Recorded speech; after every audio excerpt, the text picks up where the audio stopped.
Quien me acompaña hoy en esta mesa pudiera tal vez ganarse el récord de haber dicho más y escrito más la palabra democracia, porque prácticamente toda su vida la ha dedicado al estudio y al impulso de la democracia en México. Por eso me da mucho gusto tener aquí en esta mesa a José Isaac Woldenberg Karakovsky, conocido por supuesto en todo el país y fuera del país como José Woldenberg, quien fue titular, presidente del Instituto Federal Electoral, en la primera ocasión que realmente ese instituto tuvo una vida ciudadana, una vida independiente. Muchas gracias por acompañarme este día, José Gracias Woldenberg. por la invitación, es un gusto.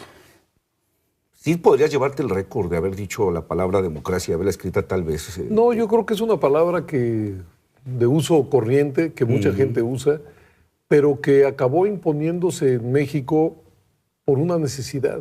México es un país muy grande, plural, contradictorio, masivo, y para que su diversidad política e ideológica pudiera coexistir y competir de manera institucional y pacífica, pues era necesario construir un sistema democrático, porque esa diversidad política simple y sencillamente pues no cabía ni cabe bajo el manto de una sola organización, de una sola ideología, de un solo diagnóstico. Y yo creo que de ahí la pertinencia del término democracia. Que era un término muy fugaz, muy que se nos escapaba en México, se nos escapó en México durante buena parte de nuestra historia, ¿no? O sea, era un término del que se hablaba, pero que no se practicaba. Por ejemplo, la Constitución del 17 pues habla de una república democrática, federal, representativa, pero no basta establecerlo en el máximo código normativo, es necesario que existan las condiciones institucionales y políticas. Y creo que lo que faltaba en México, digamos ya por los años 70, 80 del siglo pasado, pues era la construcción, por un lado, de un sistema de partidos políticos fuerte y arraigado, a través del cual se canalizara y se identificara la diversidad política, y un sistema electoral que pudiera dar garantías de imparcialidad y de equidad al conjunto de los actores en materia electoral, ¿no? Quisiera irme un poco para atrás. ¿Cómo llega el concepto a José Woldenberg, o José Woldenberg, cómo llega el concepto de democracia? Porque tú vienes acarreando una historia de participación desde la universidad en estos temas, desde la formación sindical, la lucha porque la universidad también fuera un espacio abierto al debate, a la discusión de las ideas. ¿Recuerdas cómo se fue forjando en ti esta idea de hacer algo por la democracia? Digamos, de manera práctica, mi primera incursión seria, digamos, en el terreno de la política fue a través del sindicalismo universitario. Allá por los años 70, yo empezaba a dar clases en la Universidad Nacional Autónoma de México, en particular en la Facultad de Ciencias Políticas y Sociales, y un grupo de profesores puso sobre la mesa la necesidad de organizar a los trabajadores académicos de esa universidad. Que ahorita suena lógico, pero en aquel tiempo era impensable que una universidad tuviera un sindicato. Lo que sucedió es que la universidad había sido sacudida por crisis muy fuertes. Sí. Yo recuerdo, por ejemplo, que en 1971, si mal, espero no estar equivocado, pues un grupo de normalistas encabezados pues, por dos vándalos que eran Mario Falcón y Castro Bustos, tomó la rectoría de la UNAM. En aquel entonces el rector era el doctor Pablo González Casanova. Y estas personas se quedaron ahí en el sexto piso de la rectoría un buen número de semanas. Y lo que estos profesores detectaron es que una universidad tan fuerte, tan importante, tan estratégica, era excesivamente frágil ante los embates pues, de una pandilla de porros, de delincuentes. Sí, bueno, y lo que sucedía, y era muy marcado, era que no había una reacción ni del universo estudiantil, ni del magisterial, ni de los trabajadores académicos. Entonces, por esas fechas también, los trabajadores administrativos habían estallado una huelga en demanda del reconocimiento de su sindicato, que fue el STEUNAM, Sindicato de Trabajadores y Empleados de la UNAM, en demanda de un contrato colectivo de trabajo. Y lo habían logrado. Entonces, de alguna manera le habían puesto un ejemplo a estos profesores que dijeron, bueno, los profesores tenemos que hacer lo mismo. ¿Qué es lo que nos une, más allá de nuestra ideología y demás? Pues que todos somos trabajadores y que pues vale la pena tratar de que las condiciones de trabajo se negocien de manera bilateral entre las autoridades y la representación de los profesores. Pero no solo eso, o sea, ese sindicato surge con un aliento no solo gremial. Dice, y este sindicato, una de sus metas es la defensa de la universidad pública, precisamente ante estos embates. Y claro, también se pensaba que a través del sindicato se podían tender puentes de comunicación con otras organizaciones de trabajadores. Que en ese tiempo era una necesidad también Sí. imperante, de Entonces, que había que generar, digamos, tejido social y contacto social. Había que, digamos, nosotros partíamos de la idea de que el peso específico de los trabajadores no gravitaba con suficiencia. Entonces yo me sumé a ese proyecto y era también un sindicalismo muy crítico del sindicalismo oficial. ¿Por qué? Porque según nuestro diagnóstico, en la mayor parte de los sindicatos oficiales se había conculcado la democracia. Es decir, no respondían estas organizaciones a las necesidades de los trabajadores, sino que de alguna manera la falta de democracia hacía que las mismas organizaciones tuvieran una dinámica marcada por, digamos, las aspiraciones de su burocracia, de la burocracia sindical. En aquel entonces se hablaba de los líderes charros, etcétera. Que era más un sindicalismo de control, más Era que de un representación. Exactamente, era un sindicalismo, insisto, que no respondía a las necesidades de los trabajadores y que pues, nosotros veíamos con distancia crítica. Entonces, en el sindicato que nosotros formamos, que fue el Sindicato del Personal Académico de la UNAM, intentamos que su estructura y sus estatutos fueran auténticamente democráticos. Entonces, esa fue prácticamente la vía por la que yo entré al tema de la democracia. No era todavía la democracia en términos políticos, de régimen de gobierno, ¿no? Era una democracia gremial. Digamos. Exactamente.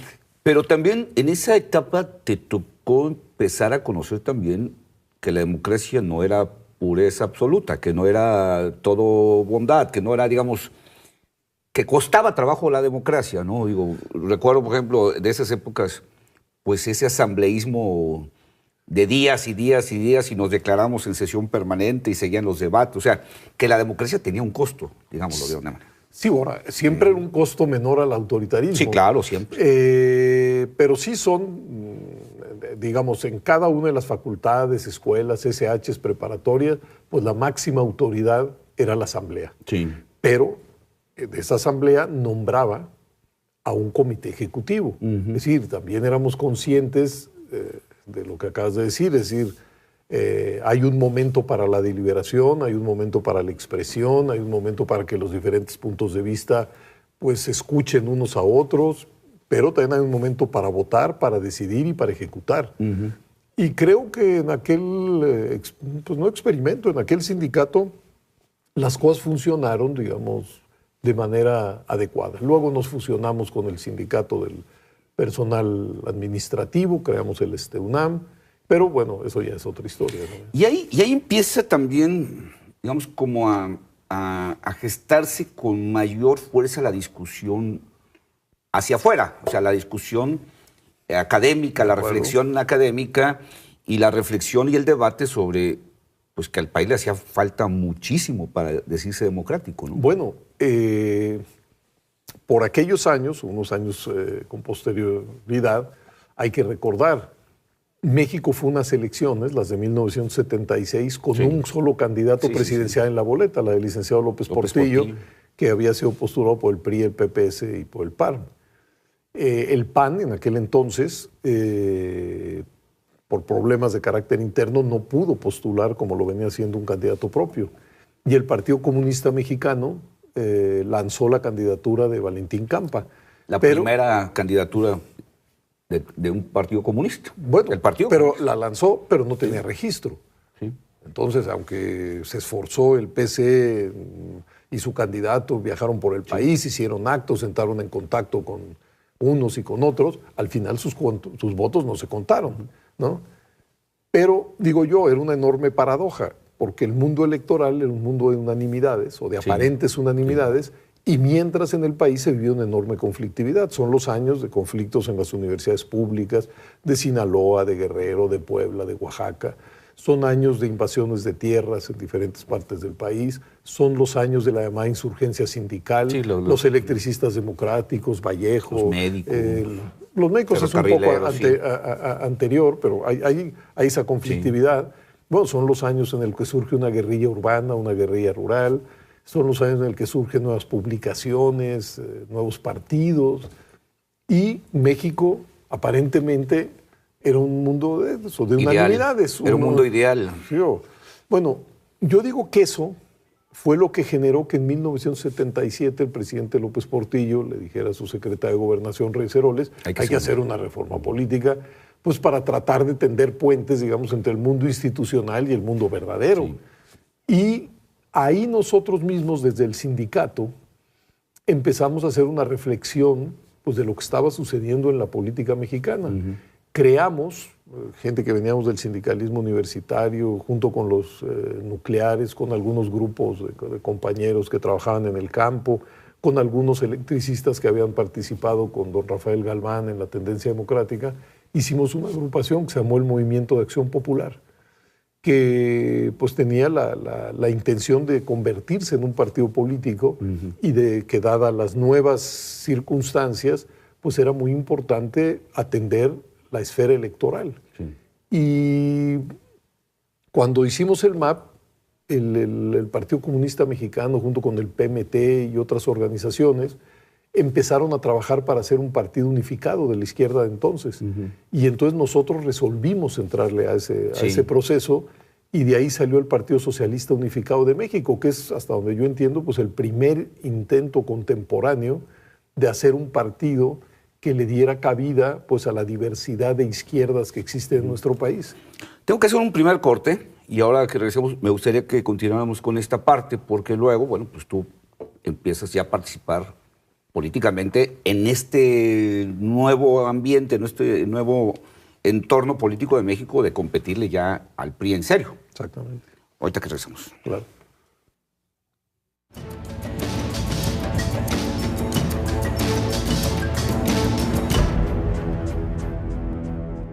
Continúo con José Waldberg platicando sobre este lento, difícil, pero constructivo camino de la democracia en México. Platicábamos, pues, de tu primera experiencia en la parte de la construcción de un sindicalismo universitario en la UNAM. Pero bueno, nos contabas, pues llegó el momento de la reflexión también de, pues hay que irnos a la democracia completa, a la democracia general del país. Y como hombre de izquierda, bueno, pues tu primera incursión en la participación en un partido de izquierda, el PSUM, que, bueno, parecía que iba a ser la primera gran experiencia competitiva realmente de la izquierda en México, ¿no? Bueno, esa era la idea. Sí. Quizá también en esa experiencia nos dimos cuenta de nuestro tamaño real, ¿no? Es decir, el Partido Comunista Mexicano va a sus primeras elecciones en 1979 y obtiene algo así como el 5%. El Partido Socialista Unificado de México va a sus primeras elecciones presidenciales en 1982 con la candidatura de Arnoldo Martínez Verdugo. Y si mal no recuerdo, nuestra votación fluctuó entre el 3 y el 4%. ¿Por qué? Porque ya para esas elecciones, además del PSUM, estaban en la boleta el PPS, el PST, el PRT. Es decir, había una dispersión de la izquierda muy grande. Entonces, aún con la construcción del PSUM, la necesidad, decíamos nosotros, de buscar un partido que unificara toda la izquierda, pues estaba en la orden del día. Sin embargo, también hay que decirlo, en esos primeros años, la izquierda empezó a ganar algunos municipios. Empezó a ganar, se quiere, por goteo. Recuerdo que el primero que ganó el PC fue Alcozauca, en la montaña de Guerrero. Pero luego ya en los 80s, pues una ciudad como Juchitán, aliado con la COSEI. Como seguramente muchos saben, pues Juchitán es la segunda ciudad de Oaxaca. Sí. O sea, era un avance muy, muy lento, muy pausado, insisto, casi por goteo, pero pues la izquierda independiente estaba explotando todos los derechos y todas las libertades que ofrecía la Constitución y el nuevo marco legal. Entonces, eso fue una experiencia muy importante. Ahora, los conflictos postelectorales que a cada momento se presentaban hizo necesario que se realizaran sucesivas reformas electorales. Es decir, la de 77 tuvo una enorme importancia porque abrió la puerta para que corrientes político-ideológicas a las que se mantenía segregadas del mundo institucional electoral pudieran entrar. Pero por supuesto, una vez que se estaba entra, la izquierda y la derecha radicales. Bueno, porque también la derecha radical tiene yo creo que un izquierda camino. radical, pues no, ¿no? Y la derecha, bueno, estaban los sinarquistas, Sí. ¿no? A través del PDM. Del PDM. Pero, digamos, lo interesante de esa reforma es que pretendió que la diversidad política e ideológica que existiera en el país tuviera su expresión en el mundo institucional. Y eso fue una gran cosa. La representación proporcional. Exactamente. Por ejemplo, con la reforma a la Cámara de Diputados, pues, para inyectarle una cierta pluralidad. Pero por supuesto que una vez que estas fuerzas estuvieron ya en la boleta, pues no se iban a conformar con eso. Lo que ahora demandaban o demandábamos era imparcialidad en el proceso electoral y equidad en el proceso electoral. Y eso no se logró sino hasta los 90. Fue necesaria, por ejemplo, la crisis electoral de 1988, en donde, yo digo, son las primeras elecciones presidenciales realmente competidas del México moderno, Sí. con la candidatura del ingeniero Cárdenas en el Frente Democrático Nacional. Y yo siempre he dicho que esas elecciones nos trajeron una buena noticia y una muy mala. La buena noticia es que según los resultados electorales, incluso los oficiales, que creo yo estuvieron maquillados, pero incluso los resultados oficiales, lo que nos decía es que México ya no cabía bajo el manto de una sola organización partidista y que había fuerzas, digamos, alternativas al oficialismo. Esa fue, digo yo, la buena noticia del 88. Y una ciudadanía que ya se quería deshacer también No, bueno, de esto, pues ¿no? O sea, una ciudadanía que fue a las urnas y votó, unos por el PAN, otros por el Frente Democrático Nacional y otros por el PRI. sí, porque también ahí hay que recordar la muy buena cosecha electoral del PAN con Cloutier. Sí, sí, sí. Que se dio también para... Pero, digamos, incluso pues, en los términos oficiales era la primera vez que un candidato del partido oficial había ganado con algo así como el 50% de los votos. Quiere decir que de cada 2 mexicanos, uno había votado por ellos y otro por la oposición. Y eso según las cifras oficiales. Sí. Entonces, esa fue la buena nueva, pero la mala, decía yo, fue que nos dimos cuenta también de que ni las normas, ni las instituciones, ni los operadores estaban capacitados para procesar de manera limpia los resultados de selección. Y vivimos una crisis de enormes dimensiones. Afortunadamente, digo yo, desde el gobierno, desde las oposiciones, se tomó nota y se llegó al acuerdo que México no podía ir a unas nuevas elecciones federales con las mismas instituciones y las mismas normas del 88. Y es cuando viene la reforma que crea el IFE, al Tribunal Federal Electoral. Es decir, hay toda una movilización en nuestro país porque lo que reclama es sí, elecciones sí, pero hombre, pero que se cuenten bien los votos, que gane el que gane. Digo. Que fue un gran paso, digo, fue una gran reforma. Yo digo que la reforma de 1989-90, que creó al Instituto Federal Electoral y al Tribunal Federal Electoral, es una reforma muy importante. Sí. Ahora, es una reforma que se hace bajo presión, ¿no? Es decir, aquellas movilizaciones del 88, pues nadie les podía dar la espalda.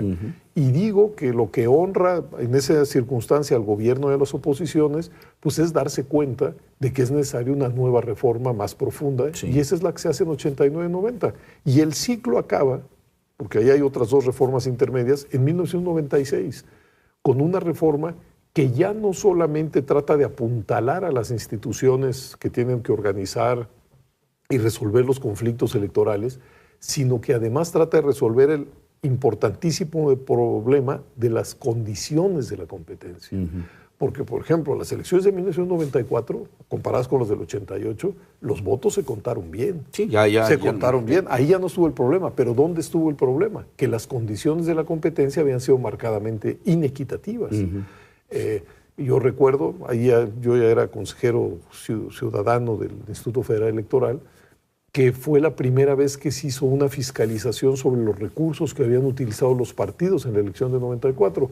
Y aquella comisión de consejeros, pues, probamos algo que todos sabían, pero que por primera vez una autoridad certificaba. Y era que de cada 10 pesos que se habían gastado en esa contienda, 8 los había gastado el PRI y 2 el resto de los partidos. Es decir, que las condiciones de la competencia eran tan marcadamente asimétricas que era muy difícil hablar de una contienda democrática. Hay que recordar que el propio presidente Zedillo, con posterioridad, reconoció que eso había sucedido. Entonces, la reforma del 96 lo que intentó es crear condiciones equitativas de la competencia, y para eso los legisladores pues tomaron 2 palancas muy poderosas. ¿Cuáles? El dinero y el acceso a los medios masivos de comunicación.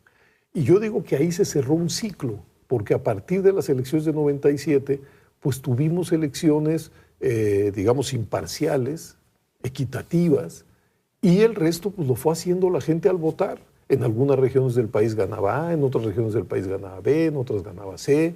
Hemos vivido fenómenos de alternancia en los municipios, en los gobiernos locales, en el gobierno federal.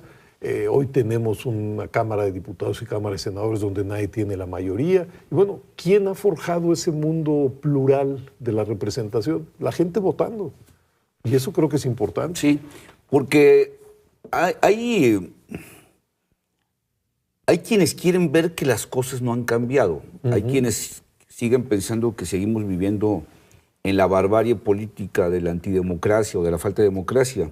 Pero como que a veces pierde de vista, tal vez porque luego nos vamos acostumbrando a vivir las cosas, pues todo lo que ha pasado, todo lo que se ha cambiado y lo que ha costado llegar a esto, ¿no? Y creo que tocas un punto muy importante. Es decir, yo estoy convencido que en México la mayor parte de la gente no se ha apropiado de ese proceso de transformación, que incluso no lo valora. Pero creo que cualquier observador medio de la política mexicana pues lo debería reconocer. Por ejemplo, pasamos de un sistema de partido hegemónico, como lo llamó un académico como Giovanni Sortori, a un sistema de partidos equilibrados. Pasamos de elecciones sin competencia a elecciones altamente competidas. Ahora, ¿qué sucede cuando hay elecciones competidas y partidos fuertes? Pues que se van retroalimentando. Y entonces el mundo de la representación cambió de ser un mundo de la representación monocolor a ser un mundo de la representación plural lleno de pesos y contrapesos. Yo he repetido, hay mucha gente que dice, es que se trató meramente de un cambio electoral. Pero quien dice eso, pues no entiende que lo electoral tiene una centralidad apabullante. Es decir, a partir de ese cambio, por ejemplo, la presidencia de la República se modificó. Nosotros tenemos una presidencia casi omnipotente. Y hoy tenemos una presidencia acotada por otros poderes constitucionales. Teníamos congresos subordinados a la voluntad presidencial y hoy tenemos una Cámara que se explica por su correlación de fuerzas y por la mecánica entre sus componentes, porque nadie tiene mayoría. Entonces, esos son cambios. Ahora, hay un enorme desencanto, eso sí es cierto. Y creo que tenemos que preguntarnos, pues, cuáles son las fuentes que nutren ese desencanto. Y ese ya es un tema, pues, que creo que se nos está imponiendo hoy, como el tema del tránsito democrático se nos impuso en los años 80 y 90. Creo que ahora que lo que tenemos que reflexionar es por qué tanta gente abomina de los partidos, de los políticos, de los gobiernos, de los congresos.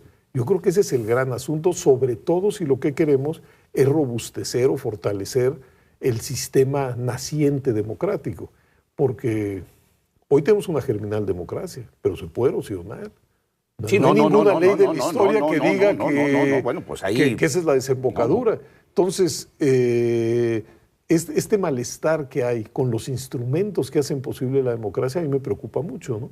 Porque pues, la gente tiende a despreciar a los partidos, insisto, a los políticos, a los congresos, a los gobiernos, pero hay que decir, no existe democracia sin partidos, sin políticos, sin gobiernos y sin congresos.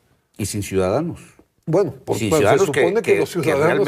Que realmente asuman la responsabilidad democrática. ¿No? Y los ciudadanos en el sentido... Bueno, se supone que en democracia el actor de la democracia son los ciudadanos, ¿no?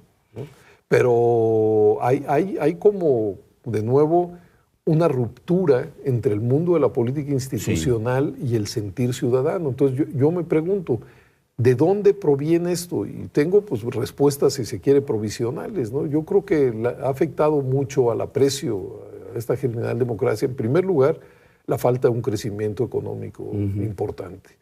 ¿Por qué? Porque cuando la economía crece a las tasas que ha venido creciendo en los últimos años, pues no se genera el empleo formal necesario, lo único que crece es la informalidad. Y, por ejemplo, muchos jóvenes pues no encuentran un espacio en el mercado laboral formal y tampoco encuentran un espacio en las instituciones de educación superior. Entonces, esa falta de crecimiento económico yo creo que es una inyección de malestar pues, muy comprensible. Luego, tenemos el problema de nuestras ancestrales desigualdades. Eso la CEPAL lo ha venido repitiendo. Ellos decían, el problema en América Latina es que esas desigualdades lo que hacen es que las personas no se sientan incluidas en un proyecto común. Y la desigualdad lo que genera son tensiones y rencores muy fuertes. Entonces, si no atendemos esa dimensión, la de las desigualdades, pues creo que también esa es otra inyección del malestar. Para no hablar de cosas más visibles y que están en la prensa, por ejemplo, la corrupción y la impunidad. Sí. Es decir, yo creo que nada altera y pone de mal humor y con razón a las personas que documentar todos los días fenómenos de corrupción que quedan impunes. Esto hace que se vea en las instituciones pues, no lo que son o lo que deberían ser, ¿no? Un referente para la vida en común, sino se les ve con una distancia crítica muy grande. Es más, en materia de corrupción yo he dicho que no sé si hoy hay más corrupción que en el pasado, no lo sé, pero lo que sí sé es que hoy tiene más visibilidad pública y menos tolerancia social.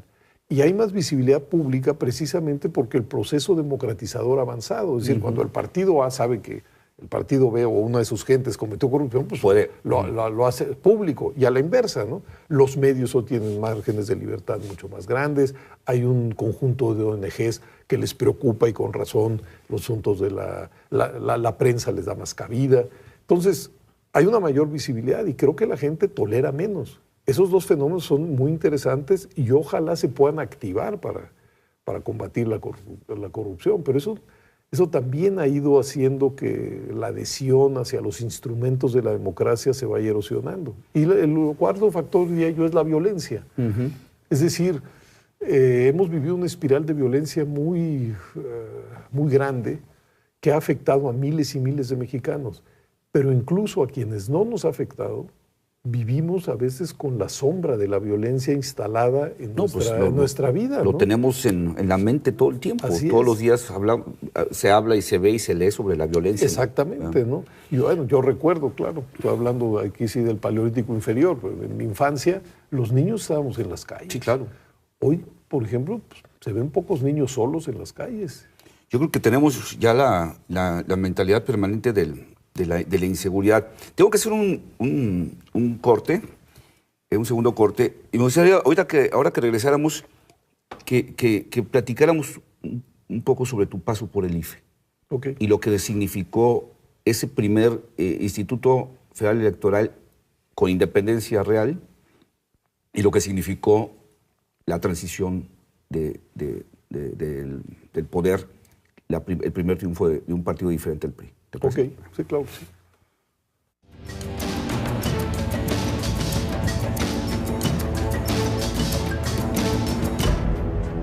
Continúo con José Goldenberg hablando de este tránsito de México a la democracia y cómo se ha ido construyendo. Decíamos hace rato, hablamos de la reforma que se hace ya en la presidencia de Ernesto Zedillo, y la importancia que tuvieron, bueno, ya existía el IFE, ya existía el Tribunal Electoral, pero todavía teníamos un IFE con una presidencia emanada del propio gobierno, que fue, si no me equivoco, el último Carpizo, Jorge Carpizo. Pero bueno, se da esta reforma donde se da también un paso fundamental, donde ya el gobierno en turno saca las manos y se convierte en un instituto verdaderamente ciudadanizado, y que en su momento te corresponde a ti presidirlo, ¿no? Sí, así fue. Fue un tránsito también bastante importante.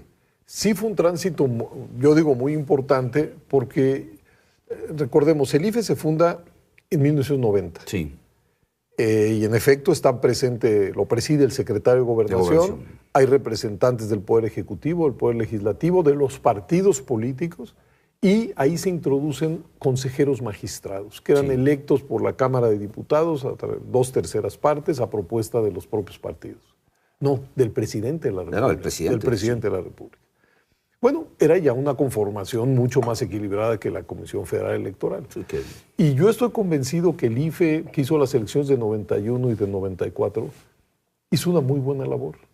Es decir, ya no hubo conflictos postelectorales por el cómputo de los votos. Sí, yo recuerdo por ahí Carpizo hizo un pequeño texto donde hablaba etapa por etapa, pues decía, pues ahora sí ya no cabe la tranza, ¿no? Pues ahora sí, ¿dónde cabe la por tranza? ejemplo, a mí me tocó estar, porque yo entré al IFE como consejero ciudadano en 1994.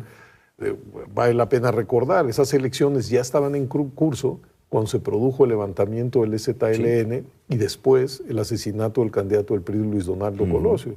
Sí, fueron unas elecciones súper tensas, eléctricas, había mucha preocupación pública. Entonces, en esa circunstancia hubo una reforma que sustituyó a los consejeros magistrados por consejeros ciudadanos. Y en esa operación nos nombraron a 6 consejeros. Recuerda Miguel Ángel Granados Chapa, Santiago Krill, José Agustín Ortiz Pinchetti, Fernando Certuche, Ricardo Pozas y a mí. Y el que presidiera el doctor Carpizo, que hizo, desde mi punto de vista, una labor fantástica. Y sobre la marcha se hicieron una serie de ajustes y reformas e iniciativas del Consejo General del IFE para que esas elecciones salieran bien.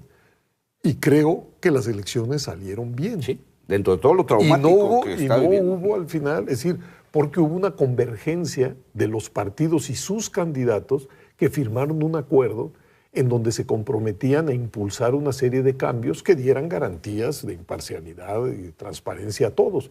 Y eso funcionó.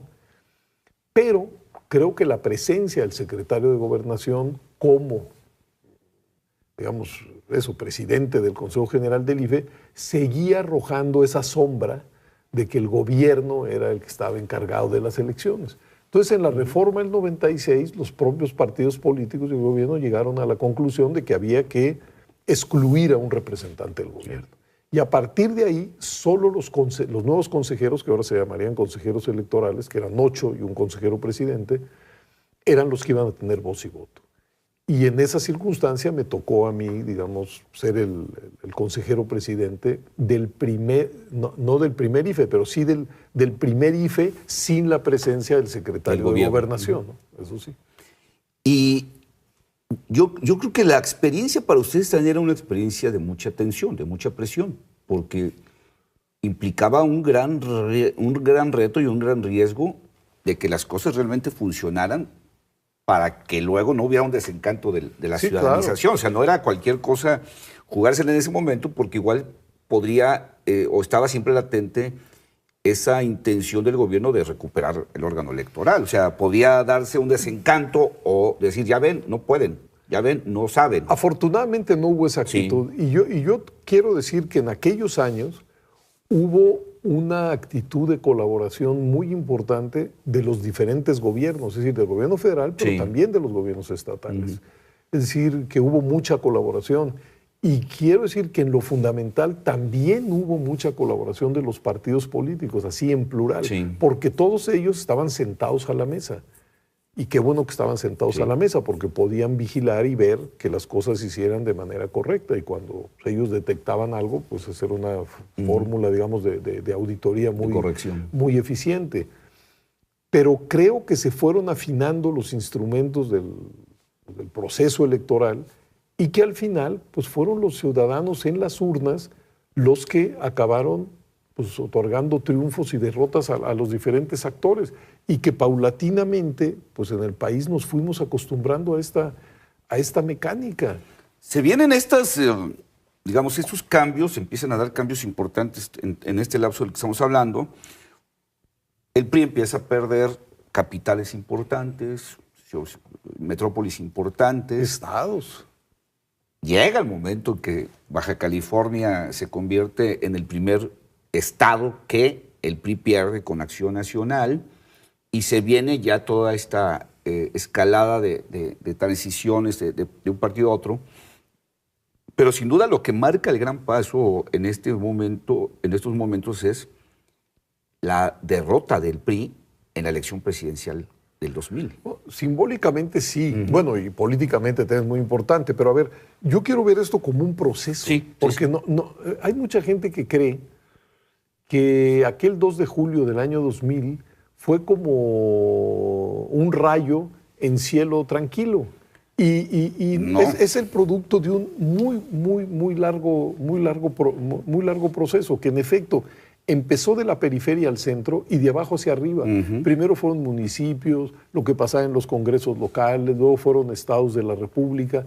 Y ya cuando llegamos al año 2000, yo creo que la ciudadanía en general, pues sabía que el voto contaba y se contaba. Ahora, había una enorme duda. ¿Por qué? Porque, digamos, aquí sí que, como dicen que decía Santo Tomás, hasta no ver, no creer. Es decir, mucha gente decía, sí, ya hubo cambios en los municipios, en los estados. Pero en el gobierno de la República, en la presidencia, eso es imposible. Nunca lo van a soltar. Eso no lo van a soltar. Bueno, existía aquella frase de don Fidel de llegamos a balazos, nos sacarán a balazos, ¿no? Entonces, había mucho escepticismo. Y entonces cuando sucedió, mucha gente lo vivió como si se tratara de un milagro y no lo era. Es decir, el Instituto Federal Electoral había pulido todas sus rutinas pues para que en el momento en que los ciudadanos emitieran su voto, para que luego se contara con pulcritud. Porque y en el momento de contarse, pues... El propio PAN y el propio Fox lo vendieron como eso, ¿no? Como el nacimiento de la democracia. Yo no sé, yo pensaría que la primera elección, la del 91, pues fue tal vez la primera elección con mucho mejor calidad. Sí. 9 años yo atrás, por eso hablo de un proceso. E incluso en mi lenguaje, que sé que mucha gente no comparte, yo lo que digo es que México vivió un proceso de transición democrática, es decir, hablo en pasado, y que eso sucedió entre 1977 y 1997, a través de 20 años. En esos 20 años, ¿qué sucedió en México? Fuimos capaces de deconstruir un sistema autoritario y de construir una germinal democracia, a través de 6 reformas electorales sucesivas. Primero, como ya decíamos, se le dio entrada a quienes no tenían cabida. Luego se construyeron las instituciones en materia electoral para inyectar la imparcialidad. Y al final de ese proceso, en 96, se crearon las condiciones de la competencia equitativas.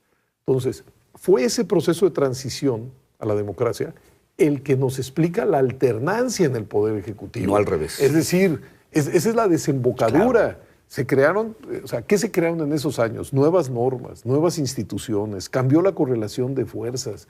Es decir, México era cada vez un país no solamente más plural, sino que esa pluralidad estaba presente en sus instituciones políticas. Entonces, cuando llegamos al año 2000, pues la mayor parte de la gente votó por el candidato del PAN, Vicente Fox, y fue presidente de la República. Pero hay que verlo eso como una desembocadura de un proceso. Porque fue un triunfo no traumático en términos institucionales. O sea, si hubiera sido al revés, pues hubiera sido un cambio traumático. Pero todo esto que tú hablas de lo que se vino dando como esa transición, pues permitió que ganara y que ganara sin conflicto y que se le entregara el poder sin conflicto. Y fue muy importante, hay que decirlo, es decir, los votantes, los ciudadanos mexicanos le dieron el triunfo, pero fue muy importante la forma en que reaccionó pues, el PRI, el gobierno, el PRD y en general la sociedad mexicana, ¿no? Es decir, en el sentido de que, pues bueno, si los ciudadanos votaron en un sentido, pues hay que respetar eso y no queda de otro. Y que igual, bueno, pues igual luego perdió... Acción Nacional, el poder. Ahora gobierna de nuevo el PRI, ahora vamos en el año 2018 unas nuevas elecciones y bueno, pues habrá partidos e incluso candidatos independientes que quieran aspirar a diferentes cargos de elección popular. Partidos llegaron, partidos se fueron. Bueno, ustedes aquí en Jalisco pues han vivido también fenómenos de alternancia, ¿no? Ha gobernado el PAN, ha gobernado el PRI, ahora entiendo que es una fuerza muy relevante el Movimiento Ciudadano en Jalisco. Bueno, pero eso pasa casi en todos los estados.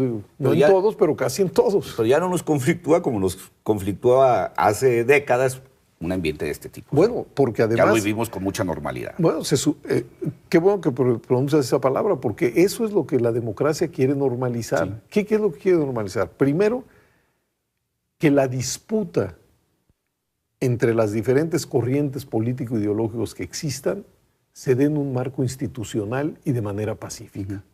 Eso es muy importante. Sí. Y segundo, como decía Popper, pues que los cambios de gobierno se puedan dar sin el costosísimo expediente de la sangre, ¿no? Es decir, eso es lo que permite la democracia. Eso es lo que creo que a veces perdemos de vista y no valoramos. Tengo que hacer un último corte. Y ahora que regresemos, me gustaría que veamos un poco hacia futuro. Okay. Porque este desencanto del que tú hablas a veces está alimentado por otro tipo de visiones que no son las visiones de la democracia. ¿Te parece? Sí, claro que sí.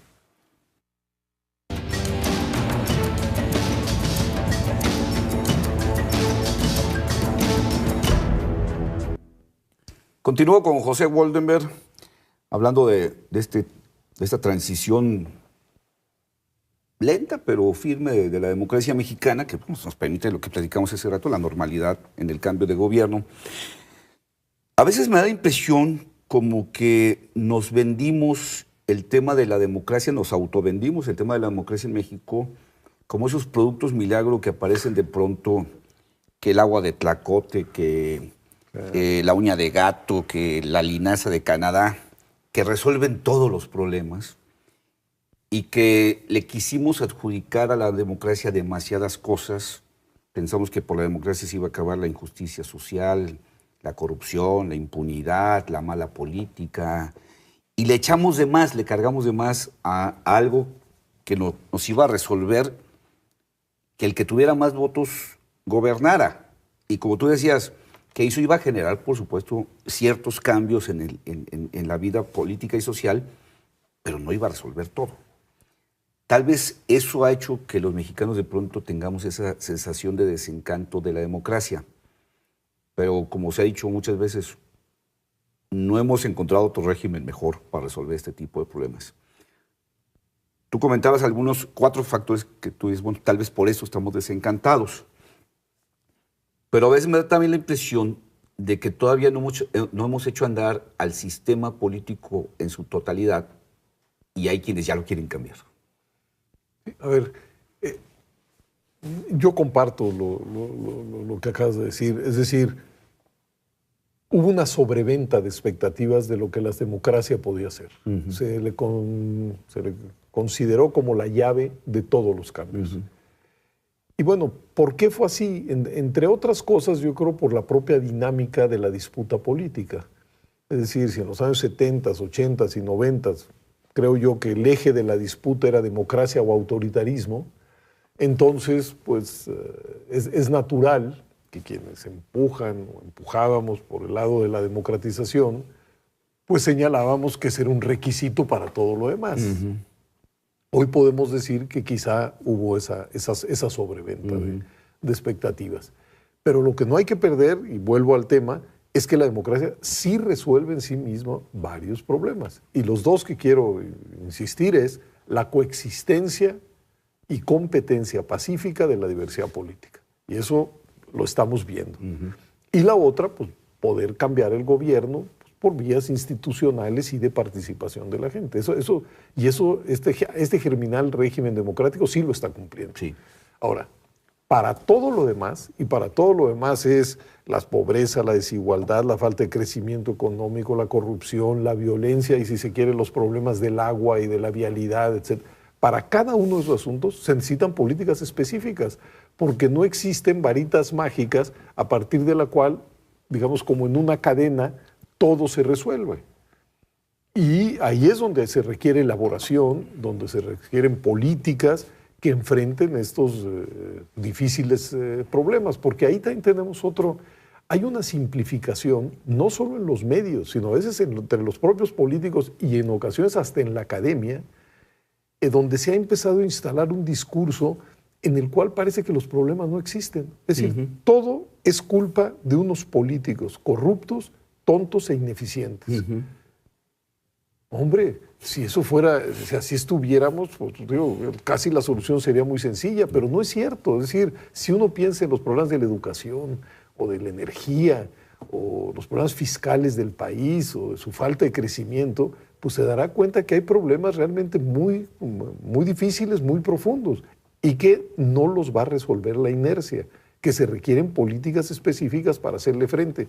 Yo diría, así como México fue capaz de poner en su orden del día el tema de la democratización y a través de sucesivas reformas lograr ese objetivo, pues yo me creo, por ejemplo, que la gran falla de la convivencia mexicana es su desigualdad.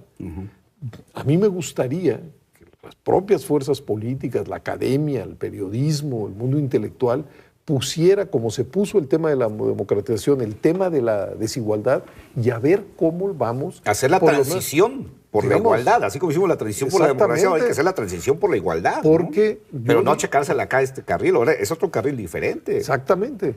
Y ahora, ¿por qué es importante? Porque mientras no atemperemos esas oceánicas desigualdades, México va a seguir siendo una sociedad cargada de tensiones muy fuertes. Insisto, como lo dice la CEPAL, cómo generar un sentimiento de pertenencia a un proyecto nacional, digamos, si las personas no se sienten incluidas. Sí. Suele usarse mucho esta metáfora del tejido social. Yo creo que México, su tejido social está totalmente destejido. O sea, somos una especie de archipiélago en donde hay clases, grupos, pandillas que no se reconocen mutuamente, que viven casi en países diferentes, distintos, parece ¿no? que somos... Y que sus intereses, su discurso, su comportamiento no solamente es distinto, sino en muchas ocasiones está cargado de rencor, de tensión, de malos humores públicos. Y parece que dentro de este ambiente ha ido permeando un discurso también peligroso, el discurso de la antipolítica, ¿no? O sea, ahora nuestro gran problema en México son los políticos y los partidos políticos. Entonces, todo lo que suene a antipolítico, estos políticos disfrazados de ciudadanos, estos movimientos disfrazados de independencia, pues que al final de cuentas, pues sí ponen en riesgo el discurso de la democracia, ¿no? No, sin duda. Hay un ensayista que yo he citado mucho, Andreas Schedler, que precisamente en un artículo exploraba cómo se construye el discurso antipolítico. Y él nos decía, es muy sencillo. De un lado están los políticos, que aparecen como si fueran una clase homogénea. Una mafia, algo perverso. Exactamente. Y que son los portadores de todos los antivalores. Y del otro lado están los ciudadanos, que son la fuente de toda la virtud. Buenos. Y entonces surge un político antipolítico que dice, y yo represento a los ciudadanos contra los otros. Ahora, estamos viendo que ese discurso está haciendo estragos, incluso en sociedades democráticas como las europeas, como hoy sucedió en Estados Unidos. Es decir, que el discurso de la antipolítica se está asentando y que empieza a ser muy peligroso y muy corrosivo. Ahora bien, yo digo que el asunto es que cuando uno quiere estar en un cargo de representación no hay escape. El ciudadano que quiere ser presidente municipal o presidente del país, o diputado local o diputado federal, en el momento en que aparece en la boleta, ese ciudadano se está convirtiendo en un político, sí, claro, quiera o no. No hay salida. Y además, una vez que esté en la boleta, ese político, si quiere ser exitoso, va a conformar un partido. Es decir, partido en el sentido literal, es decir, una parte de la sociedad que se organiza para tratar de arribar a cargos públicos. Aunque no tenga registro. Pero... Aunque no tenga, no, estoy hablando en términos sociológicos, porque la ley sí distingue entre partidos y candidatos independientes. Pero en estricto sentido, es una organización partidista, con las mismas lógicas de un partido. Y puede ser pequeña o grande, puede ser personalista o no, puede ser permanente o efímera, eso es otro asunto. Pero que es un partido, es un partido. ¿No? Es decir, para decirlo de otra manera, no podemos ni debemos tratar de exorcizar de la vida pública ni a políticos ni a partidos. Tenemos que reconocer que si queremos democracia va a haber políticos y partidos. Ahora, sí vale la pena tener un contexto de exigencia para que la calidad de esos políticos, la calidad de esos partidos sea cada vez mayor, para que sus diagnósticos sean más sofisticados, para que sus propuestas sean viables, para que su interacción nos sirva al ciudadano del común a entender la magnitud de los problemas y cuáles son sus posibles soluciones. Eso, claro, por supuesto que hay que demandar, porque sí tenemos un déficit, yo lo llamaría de pedagogía política. Muy poca gente entendemos qué es lo que realmente está jugando en cada reforma, en cada discusión en el Congreso, en cada iniciativa del presidente o del gobernador, ¿no? Pues, desgraciadamente se me fue el tiempo. Quisiera agradecerte, José Waldenberg, por ayudarnos a hacer este repaso que creo que muchas veces se nos olvida y es peligroso que se nos olvide. La desmemoria siempre es cómo peligrosa. hemos ido construyendo esto y que, bueno, que entendamos que la democracia es una responsabilidad de todos y que la democracia se va construyendo. No es, Así es un momento en que ya se queda para siempre. Tenemos que seguir construyéndola y fortaleciéndola, no debilitando ni desbaratándola, ¿no? De acuerdo. Te agradezco Y mucho por el eso. agradecido soy yo. Pues muchas gracias. Gracias.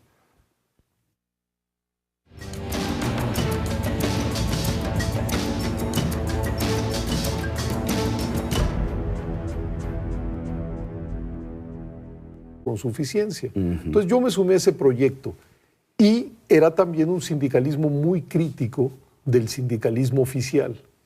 ¿Por qué?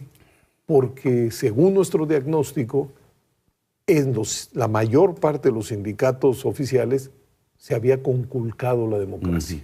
Es decir, no respondían estas organizaciones a las necesidades de los trabajadores, sino que de alguna manera la falta de democracia hacía que las mismas organizaciones tuvieran una dinámica marcada por, digamos, las aspiraciones de su burocracia, de la burocracia sindical. En aquel entonces se hablaba de los líderes charros, etcétera. Que era más un sindicalismo de control, más que de representación. Exactamente, era un sindicalismo, insisto, que no respondía a las necesidades de los trabajadores y que pues, nosotros veíamos con distancia crítica. Entonces, en el sindicato que nosotros formamos, que fue el Sindicato del Personal Académico de la UNAM, intentamos que su estructura y sus estatutos fueran auténticamente democráticos.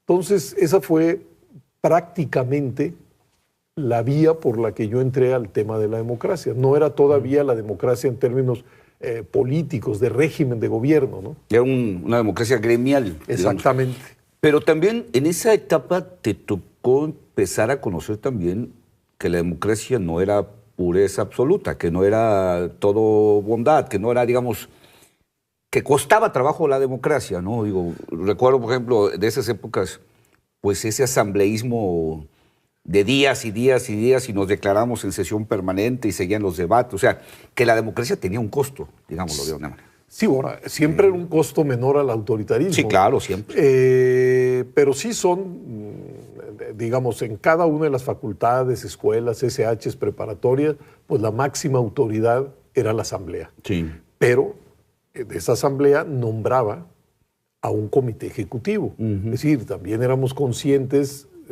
de lo que acabas de decir, es decir, hay un momento para la deliberación, hay un momento para la expresión, hay un momento para que los diferentes puntos de vista pues se escuchen unos a otros, pero también hay un momento para votar, para decidir y para ejecutar.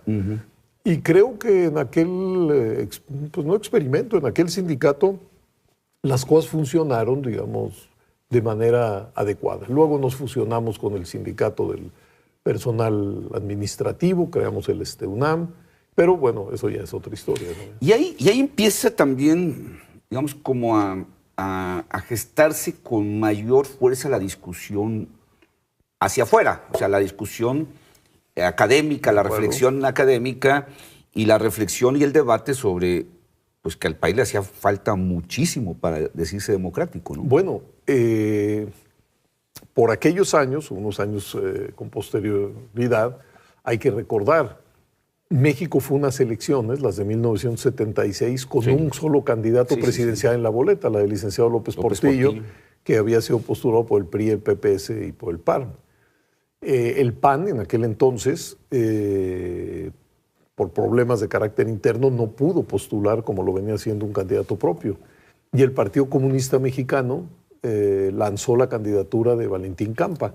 La primera candidatura de un partido comunista. Bueno, el partido pero comunista. la lanzó, pero no tenía registro.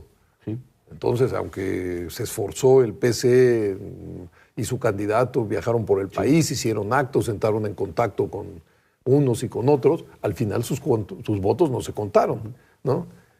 Pero, digo yo, era una enorme paradoja, porque el mundo electoral era un mundo de unanimidades, o de aparentes unanimidades, Y mientras en el 17, pues habla de una república democrática, federal, representativa. Pero no basta establecerlo en el máximo código normativo, es necesario que existan las condiciones institucionales y políticas. Y creo que lo que faltaba en México, digamos ya por los años 70, 80 del siglo pasado, pues era la construcción, por un lado, de un sistema de partidos políticos fuerte y arraigado, a través del cual se canalizara y se identificara la diversidad política, y un sistema electoral que pudiera dar garantías de imparcialidad y de equidad al conjunto de los actores en materia electoral, ¿no? Quisiera irme un poco para atrás. ¿Cómo llega el concepto a José Woldenberg, o José Woldenberg, cómo llega el concepto de democracia?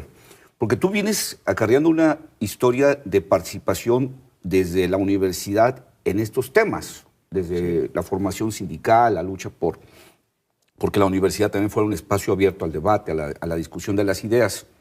¿Recuerdas cómo se fue forjando en ti esta idea de hacer algo por la democracia? Digamos, de manera práctica, mi primera incursión seria, digamos, en el terreno de la política fue a través del sindicalismo universitario. Allá por los años 70, yo empezaba a dar clases en la Universidad Nacional Autónoma de México, en particular en la Facultad de Ciencias Políticas y Sociales, y un grupo de profesores puso sobre la mesa la necesidad de organizar a los trabajadores académicos de esa universidad. Que ahorita suena lógico, pero en aquel tiempo era impensable que una universidad tuviera un sindicato. Lo que sucedió es que la universidad había sido sacudida por crisis muy fuertes. Sí. Yo recuerdo, por ejemplo, que en 1971...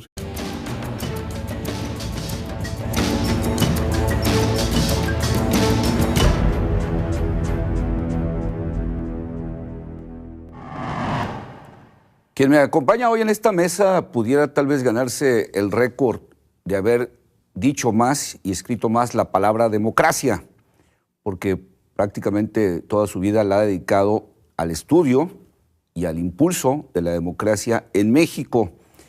Por eso me da mucho gusto tener aquí en esta mesa a José Isaac Woldenberg Karakovsky, conocido por supuesto en todo el país y fuera del país como José Woldenberg, quien fue titular, presidente del Instituto Federal Electoral, en la primera ocasión que realmente ese instituto tuvo una vida ciudadana, una vida independiente. Muchas gracias por acompañarme este día, José. Gracias por la invitación, es un gusto. ¿Sí podrías llevarte el récord de haber dicho la palabra democracia, haberla escrita tal vez? No, yo creo que es una palabra de uso corriente, que mucha gente usa, pero que acabó imponiéndose en México por una necesidad.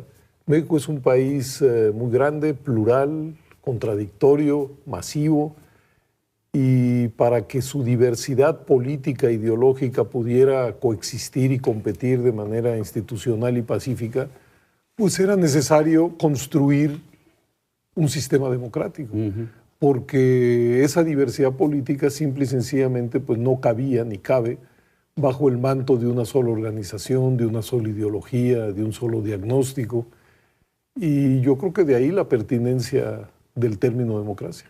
Que era un término muy fugaz, que se nos escapaba en México, se nos escapó en México durante buena parte de nuestra historia, ¿no? O sea, era un término del que se hablaba, pero que no se practicaba. Por ejemplo, la Constitución, espero no estar equivocado, pues un grupo de normalistas encabezados pues, por dos vándalos que eran Mario Falcón y Castro Bustos, tomó la rectoría de la UNAM. En aquel entonces el rector era el doctor Pablo González Casanova. Y estas personas se quedaron ahí en el sexto piso de la rectoría un buen número de semanas. Y lo que estos profesores detectaron es que una universidad tan fuerte, tan importante, tan estratégica, era excesivamente frágil ante los embates pues, de una pandilla de porros, de delincuentes. Sí, bueno, y lo que sucedía, y era muy marcado, era que no había una reacción ni del universo estudiantil, ni del magisterial, ni de los trabajadores académicos. Entonces, por esas fechas también, los trabajadores administrativos habían estallado una huelga en demanda del reconocimiento de su sindicato, que fue el STEUNAM, Sindicato de Trabajadores Sí. y Empleados de la UNAM, en demanda de un contrato colectivo de trabajo. Y lo habían logrado. Entonces, de alguna manera, le habían puesto un ejemplo a estos profesores que dijeron, bueno, los profesores tenemos que hacer lo mismo. ¿Qué es lo que nos une, más allá de nuestra ideología y demás? Pues que todos somos trabajadores y que pues vale la pena tratar de que las condiciones de trabajo se negocien de manera bilateral entre las autoridades y la representación de los profesores. Pero no solo eso, o sea, ese sindicato surge con un aliento no solo gremial. Dice, y este sindicato, una de sus metas es la defensa de la universidad pública, precisamente ante estos embates. Y claro, también se pensaba que a través del sindicato se podían tender puentes de comunicación con otras organizaciones de trabajadores. Que en ese tiempo era una necesidad también Sí. imperante, de Entonces, que había que generar, digamos, tejido social y contacto social. Había que, digamos, nosotros partíamos de la idea de que el peso específico de los trabajadores no gravitaba